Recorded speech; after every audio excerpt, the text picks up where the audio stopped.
Para entender qué es Bitcoin, lo primero que tenemos que hacer es saber qué es lo que es el dinero, qué hace que un elemento se convierta en un buen dinero. En este vídeo vamos a ver cuáles son esas características, además de hacer un breve repaso de la historia del dinero, y luego vamos a entender qué es Bitcoin.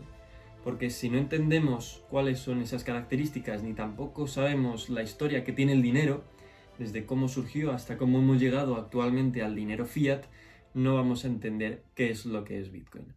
A lo largo de la historia muchos objetos se han utilizado como dinero: sal, conchas, metales preciosos o papel.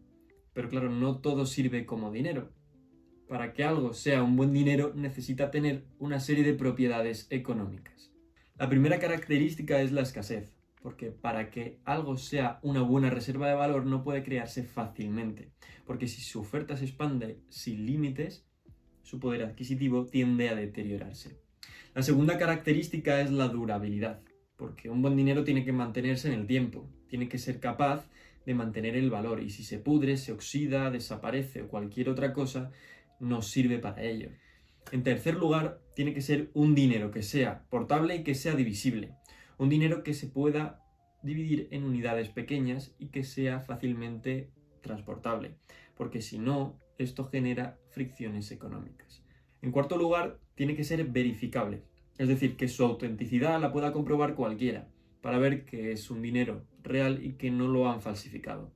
En quinto lugar, tiene que ser aceptado por la mayoría, un elemento que sea aceptado por la mayoría, y luego también tiene que ser neutral, que su valor no dependa ni de actores políticos ni de decisiones discrecionales. Y por última característica es que tiene que ser resistente a la censura, porque un dinero funciona mejor cuando nadie puede impedir que dos personas intercambien valor. Estas son las características que hacen que un elemento sea un buen dinero. Y ya podemos ver cómo el dinero actual, el dinero fiat, no cumple con alguna de ellas, como la reserva de valor o la resistencia a la censura. Pero antes de ver si Bitcoin puede resolver estos pequeños, que no son tan pequeños, sino enormes problemas que tiene el dinero fiat, vamos a ver cómo surge el dinero y cuál es el recorrido que tiene a lo largo de la historia. En sociedades antiguas lo que predominaba era el trueque. Lo que pasa es que era totalmente ineficiente, porque si yo tenía trigo, tú tenías carne, pero no querías mi trigo, el intercambio no se daba. Lo que necesitábamos era un bien intermedio aceptado por todos. Distintas sociedades utilizaron diferentes elementos que cumplían mejor o peor con las características del dinero, como las conchas en Oceanía, la sal en el Imperio Romano, que de ahí viene la palabra salario, los granos en Mesopotamia o múltiples metales preciosos en otras sociedades. Pero con el paso del tiempo predominaron unos ciertos metales, por razones obvias, porque eran más duraderos, porque era más fácil su divisibilidad, porque eran relativamente escasos y porque eran más fáciles de transportar. El oro y la plata dominaron como dinero porque eran muy difíciles de falsificar, luego eran también extremadamente resistentes al paso del tiempo y también eran universalmente valorados. Las monedas metálicas fueron un invento monumental, una innovación tremenda, porque permitían el comercio a gran escala, rutas internacionales, y además permitió el nacimiento del ahorro. Luego, más tarde, tenemos durante los siglos XIX y XX lo que llamamos el patrón oro, donde las monedas y billetes estaban respaldadas por oro real en las reservas nacionales. Es decir, que tú podías, si tenías dinero, ir al Banco Central e intercambiarlo por el oro. Y esto lo que hacía era que no se podían emitir de forma arbitraria nuevos billetes, más dinero. La estabilidad de precios que había era tremenda porque había una baja inflación y estable, y además disciplinaba fiscalmente a los gobiernos, ya que no podían gastar muchísimo más de lo que ingresaban. Era un sistema basado en la confianza limitada, ya que la gente confiaba en que el Estado no imprimiría más papel del oro que tenía almacenado. ¿Pero qué pasó? Llegó la Primera Guerra Mundial, 1914, y los países empezaron a dejar de respaldar sus monedas por el oro, empezando a imprimir billetes y billetes para financiar así los costes de la guerra. Financiar una guerra gracias al expolio de la propiedad privada de los ciudadanos, que es, en última instancia, lo que hace la inflación. La inflación expolia, roba el poder adquisitivo de los ciudadanos, y especialmente lo suele hacer de las personas más pobres, porque son los que menos se pueden proteger frente a la inflación. Esto es lo que hicieron los gobiernos, llevando a casos de hiperinflación, como por ejemplo la alemana durante 1922 y 1923. Una hiperinflación brutal que acabó con el poder adquisitivo de los alemanes. Después de la Primera Guerra Mundial, los países intentan recuperar el oro. Ese era el objetivo, pero no lo logran. Lo que restauran es un pseudopatrón oro, porque los países dejan de guardar oro y empiezan a guardar divisas, especialmente el dólar y la libra. Estas sí respaldaban el oro, o sea, su moneda con oro, pero el resto de países no. Y este sistema no resistió la tensión. Y el golpe definitivo ya llega en 1971, cuando Estados Unidos decide dejar de respaldar su moneda con el oro. Es en este momento cuando nace el dinero fiat moderno.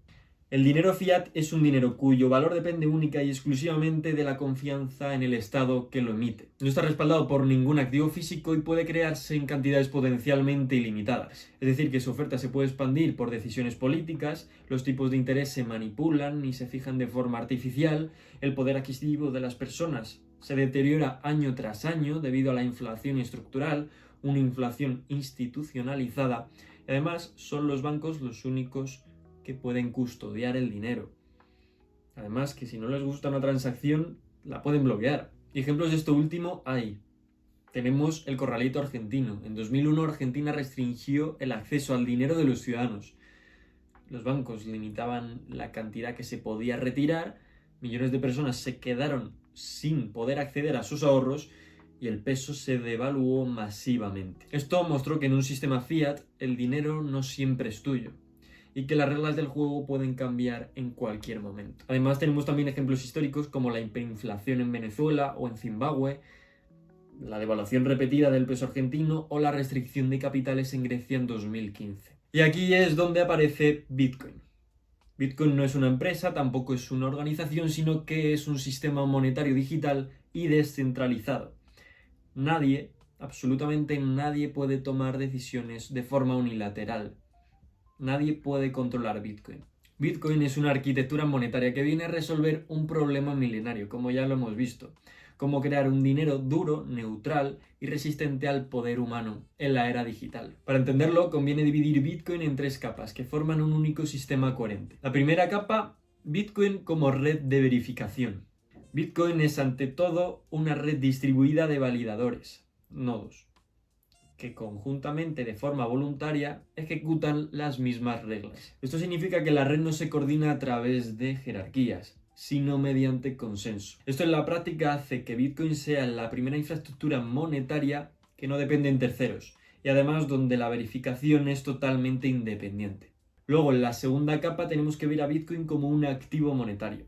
Bitcoin es un bien digital que imita las mejores propiedades del oro, pero sin sus limitaciones físicas. Tiene todas las características que hacen de un elemento un buen dinero.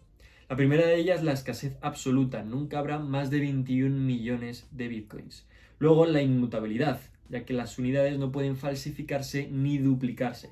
La portabilidad total, ya que se transmite globalmente en minutos. La divisibilidad extrema, hasta 8 decimales. Luego, la durabilidad perfecta, que no depende de materia física. Y por último, la neutralidad política, ya que nadie controla su política monetaria. Si el oro era valioso porque la naturaleza limitaba su producción, el Bitcoin lo es porque las matemáticas limitan totalmente su creación. Y la diferencia es crucial, porque la naturaleza nos puede dar más oro o los humanos podemos manipular las reservas, pero cambiar el código de Bitcoin es imposible sin que toda la red te rechace. Y luego la tercera capa sería ver a Bitcoin como una institución social espontánea. Bitcoin no es una organización, sino que más bien es una institución en el sentido económico clásico. Es decir, que no tiene ni líderes, ni hay ningún CEO, ni ningún comité, tampoco depende de promesas, sino de reglas verificables. Su estabilidad no depende de ninguna autoridad central, sino de un mecanismo de incentivos que alinea a desarrolladores, usuarios, nodos, mineros y al mercado. Cada uno actúa por su propio interés, pero todos convergen en reglas estables, en seguridad, en neutralidad y en resistencia a la censura. Es una institución que no se formó de manera coordinada, sino de forma espontánea, nadie la ha construido completamente y además han construido un dinero que resiste al poder. Bitcoin es la continuidad lógica de la historia del dinero, del trueque a los bienes primitivos, de los metales al patrón oro, del dinero fiat a la digitalización y por último, en última instancia, una forma de dinero dura, global y que es ajena al poder político.